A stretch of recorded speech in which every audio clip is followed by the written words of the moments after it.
He didn't plan this. Nobody handed him a blueprint that said, by 54, you'll be eating dinner alone, watching whatever you want, with nobody to answer to. It just happened. One decision at a time, 1 year at a time. And now the silence is completely, totally his. Here's what nobody talks about. He's not sure anymore whether that's the best thing that ever happened to him or the thing that's slowly hollowing him out. And today we're going inside the psychology of the older Gen X man who lives alone. Because it's more complicated than it looks. Gen X sits at 60% classified as lonely, according to the Cigna 2025 Loneliness Report. 60%. And most of these men look completely fine from the outside. Jobs, routines, a group chat they barely respond to. They look like men who have it handled, but handled isn't the same as happy. Here's what makes him different from every other generation in this position. He was trained for solitude before he ever chose it. Born between 1965 and 1980, he grew up as a latchkey kid. Parents who worked. A childhood where you figured things out yourself because there was often nobody home to help. He learned early that emotions were something you pushed down and kept moving past. That skill served him brilliantly at 25. At 54, living alone, it becomes something else entirely. Not every Gen X man got here the same way. There are really 3 versions of this story. First, the man who never married. He's not broken. He just built a life that never permanently included a partner, and somewhere around 45 he looked up and realized solo living was fully in place. Most days, that's genuinely enough. Then there's the divorced man. He didn't just lose a marriage, he lost the entire social system that came with it. She remembered the birthdays. She kept the friendships alive. When it ended, all of that left with her.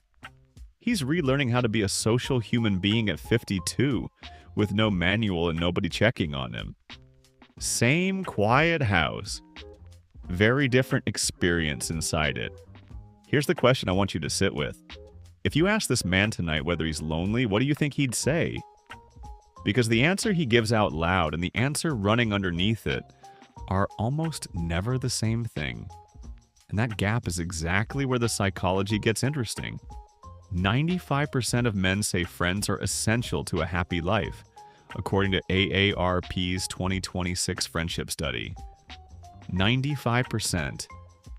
So it's not that these men don't value connection, they just don't maintain it.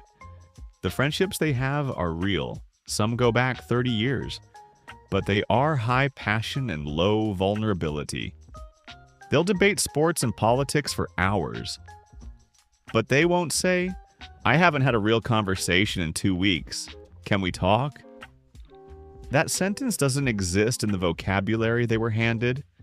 Men connect shoulder to shoulder. Doing something together, watching a game.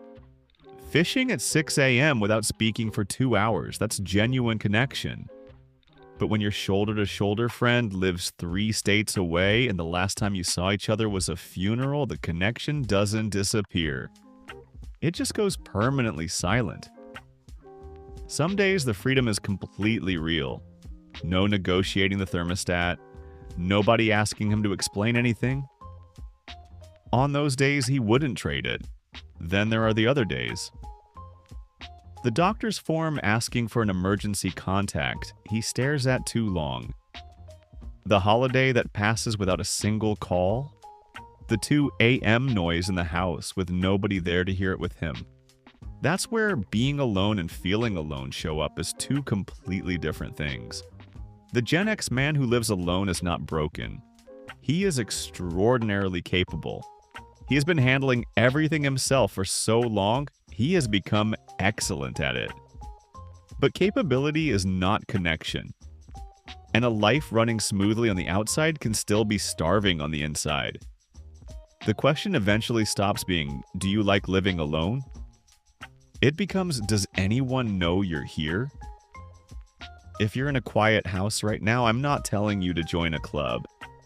But there's someone in your contacts you haven't spoken to in over a year. One text, that's it. Because he's probably sitting in a quiet house too, waiting for someone to reach out first. If this video said something you needed to hear, share it with someone who needs it more. Subscribe if you haven't.